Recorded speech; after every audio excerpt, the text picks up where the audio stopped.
My father has found me after disowning me because of my ex's accusation. I'll give a very brief description of why this matters so much to me. My ex-girlfriend cheated on me, and after I found out and confronted her about it, she got scared and told nearly everybody we knew that I had roped her to cover up her cheating.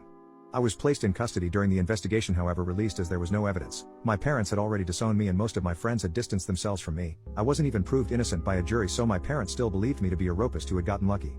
My best friend began to help me behind their backs and I ran away. I had nothing to lose as nobody liked or even approached me, and my college barred me from attending lessons, only emailing me the work and bringing me in for exams. I went as far away from that town as I could and got an apartment after working in some community jobs for some money and managed to sort of stabilize myself. I decided to change my name after a while cause I came to hate looking at it for some reason. I still don't know why. This helped me start a new slate and I made a few new friends when I went into uni. Again, I don't know why I did this. I'm still in truckloads of debt and was incredibly poor looking back. I finished my degree in teaching and moved far away to a country on the opposite side of the globe where I live now. I got a nice apartment and settled down in my new job. I eventually met a girl who turned out to become my now wife. I originally couldn't trust her, and after realizing how much patience she had with me, I would flinch if she tried to touch me or I'd start fidgeting when she'd get close. I fell head over heels for her. She eventually gave birth to my twin daughter and son, who I adore and will defend to the edge of the universe. Her family got used to me very quickly, considering I was a foreigner and not very trusted. They treated me well and I sort of remembered how a loving family actually is. Now I'm living in a nice house with both of my children and wife and we're very happy. That is until last night, where I was playing on our PlayStation with my son while my wife and daughter were in the garden. There's a knock on the door and lo and behold, my father is there. He smiled weakly and began to speak, but I slammed the door so hard I scared my son. I took him to his room and called for my wife to take my daughter to her bed. She was freaking out and so was I. My father kept knocking on the door and I just broke down in the moment. My wife comforted me, then answered the door for me. She asked who he was and he said he was my father. I had given my wife a vague background of me and she had nothing but sorrow for me. She looked pissed understandably and began to scream at my father for abandoning me and whatnot. After she calmed down, I told her to let him in and for her to go to our kids' bedroom and keep them busy while I talked to my dad. He said that he was doing my ex-girlfriend a favor by clearing some stuff on her phone, and while he was clearing out some messages on her phone, he saw a conversation between her and the guy she was cheating on me with, basically expressing the guilt for ruining my life and that she wanted to take it all back. My father didn't confront her as he wasn't ready to bring back a dead situation, but silently began to hunt for me to tell me that he believed me. I don't even know how he found me, but I don't care cause he's here. Now for the part I need help on. I don't know what to do. I've considered my options alone after walking through some random streets and I've come to some conclusions, but I'm not sure what the best decision is. 1. Turn him away and tell him to go back to our country and leave me alone.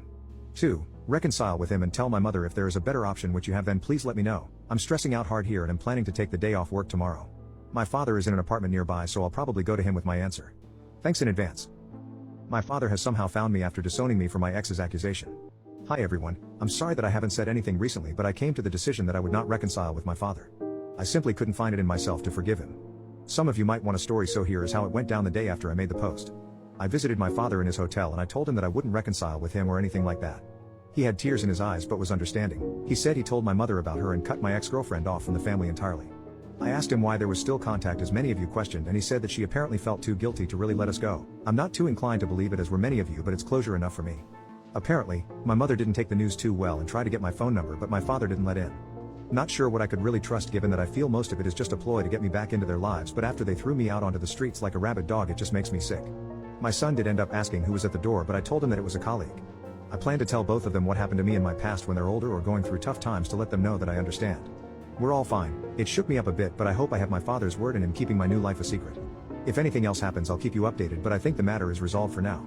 I got closure for my family. I flew back to my home country and met with everybody involved, my mom, dad, brother, and even the girl who accused me. I was nervous, of course, but I was shocked when I realized I didn't really see them as family. I recognized them, of course, but I didn't see them the way I see my wife, kids, and in-laws. My mother started by breaking into tears and trying to apologize. I just felt disgusted by it. My father comforted my mother, and my brother was the one who kept his composure and initiated conversation. He asked me how I was doing and I responded by telling him to cut any small talk and that this meeting was on my terms. I told all of them that I was not looking for reconciliation and I simply wanted closure. I made sure to tell them that I would call the police should they attempt to chase me. I asked my parents why they were so quick to abandon me, even though the police said there was no proof. They said that they made a rash decision and seeing me in custody broke their hearts. I called them out on it since they didn't try to stick up for me or anything, so I then asked what some people on my original post had said about my father looking through my accuser's phone. He said that she came to him to ask him to clear off her phone of non-essential stuff, and that's when he saw the chat logs with her friends. My dad was always good with technology, so while it wasn't fulfilling, I accepted it. I then asked my brother why he never contacted me. He looked surprised and said that he did, but I just ignored him all that time. Turns out, he was right. My brother had tried hundreds of times to contact me and give me money to get me off of rock bottom, but questioned why I never answered and assumed that I hated him because of what happened. Well, as it turns out, my mother had my contacts blocked on all of her phone plans as she paid for my brother's old phone plan. So I couldn't even receive help when I was completely lost. Then the cherry on top, my ex, I first asked her why she actually did it.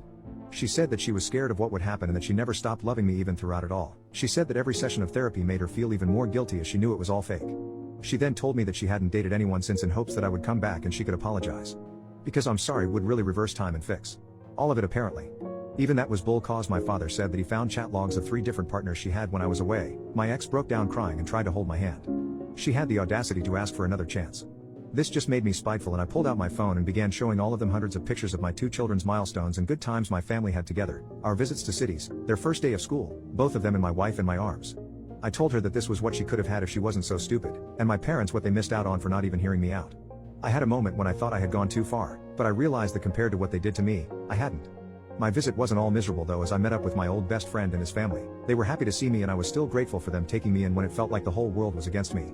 I plan to return to the country one day to show my kids where half of their culture comes from. I won't let them anywhere near my family though. As far as I'm concerned, my only family is my wife and her family and my kids. I'd say it went pretty well. I have decided I would allow my brother to fly over and meet his nephew and niece.